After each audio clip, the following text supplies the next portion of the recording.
Сакале да реагираме на пресконференцијата на подпредседателот на СДСМ Зоран Јовановски околу економската ситуација во државата и споредбите помеѓу владењата на ВМРО-ДПМН и на СДСМ. За жал, она што е очигледно е дека Јовановски ја подценува меморијата и интелигенцијата на граѓаните, покажувајќи едни половични бројки за економските владења, и ако некаде можеме и сакаме да се споредуваме со СДСМ, тоа е во делот на економијата. Така што она што го кажа Јовановски е еден обид да се прикаже делото на Бранко Црвенковски како премиер на Република Македонија како успешно во економијата, што е апсолутно депласирано и апсолутно неточно. И веројатно целта е дека народот ќе ги заборави сите оние политики кои што ги водеше СДСМ во делот на економијата. Имајќи предвид дека беа презентирани бројки кои што во најголем дел се половични, ние исто така ќе одиме со бројки, но целосни бројки кои што ги имаме од Заводот за статистика, кои што мислам дека јасно ќе направат споредба помеѓу двата периоди на владење на СДСМ и на ВМРО-ДПМН. Прво околу задолженост.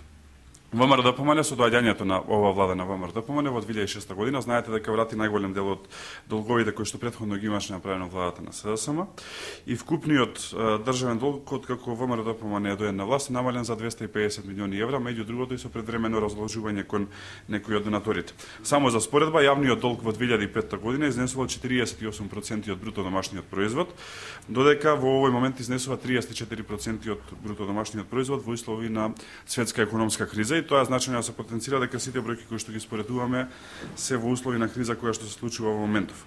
Околу невработеноста, Бранко Црвенковски е татко на невработеноста и на транзицијата како процес во Македонија. И тука бројките се јасни. Кога СДСМ и Бранко Црвенковски дојдоа на власт, невработеноста во Македонија беше 18%, кога ја напуштија власта во 1998 година, невработеноста беше 40%. Стапката на невработеност во 2006 година, кога ВМРО-ДПМН ја презеде власта, во услови кога немаше светска економска криза, напротив имаше многу позитивни бројки во економијата во многу од државите, не само во соседството, туку и во светот, беше на рекордно ниво 37,9%. Откако ВМРО-ДПМН ја презема одговорноста, стапката на невработеност падна на 31,9%.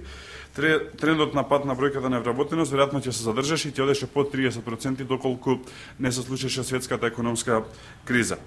Денес, токму поради кризата, падот на невработеноста е во стагнација, но исто така она што е значајно да се одбележи е дека во текот на кризата, споредено со соседните држави, ниеден вработен не го изгуби своето работно место, не се намалија платите и не се намалија пензиите. Понатак, по однос на бруто домашниот производ, споредбите се многу јасни. Во 1993 година, во период кога Бранко Црвенковски беше премиер, растот, односно падот на бруто домашниот производ беше минус 7,5%. Во 1994 година просечниот раст, односно пад на бруто домашниот производ беше минус 1,8%, а во 1995 година растот на БДП изнесуваше 1,1%. Од 2006 во периодот кога немаше светска економска криза, значи во 2006 година, кога СДСМ исто така беше на власт, растот изнесуваше 3,7%. Во 2008 година, во период кога ВМРО-ДПМН беше на власт, растот на БДП беше рекорден и изнесуваше 5,9%. За 2011 година, во услови на захрепнување од светска економска криза, очекуваме еден од најдобрите растови во регионот, а тоа е 3,5%, кој што е и проектиран со буџетот кој што вчера го изгласавме во Собранието. Околу споредбите за економскиот раст, ако испоредиме целокупните периоди на владење на СДСМ и целокупните периоди на владење на ВМРО-ДПМН, бројките се јасни, а тоа е дека растот просечно во целокупниот период на владење на СДСМ изнесува 1,1%, а додека растот во целокупниот период на владење на ВМРО-ДПМН изнесува 2,5% во услови на светска економска криза. Понатака, околу странските директни инвестиции, фактите и бројките говорат се. Просечниот годишен износ на странски инвестиции во владите на СДСМ беше 97 милиони евра, наспроти 250 милиони евра во ВМРО-ДПМН, вклучувајќи го и овој период на светска економска криза. Да ве потсетам дека во 2008 година имавме рекордно ниво.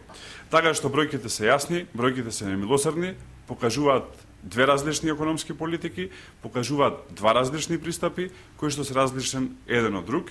И на крајот, можеби најбитната работа, прашањето кое што цело време го поставува СДСМ, како е возможно да имаме поголем буџет од година во година, во услови кога ги намалуваме даноците и придонесите, одговорот е многу едноставен, дека со намалените даноци се мотивираат институциите и компаниите да ги плаќаат своите обврски кон државата, се забрзува економскиот раст и се намалува сивата економија.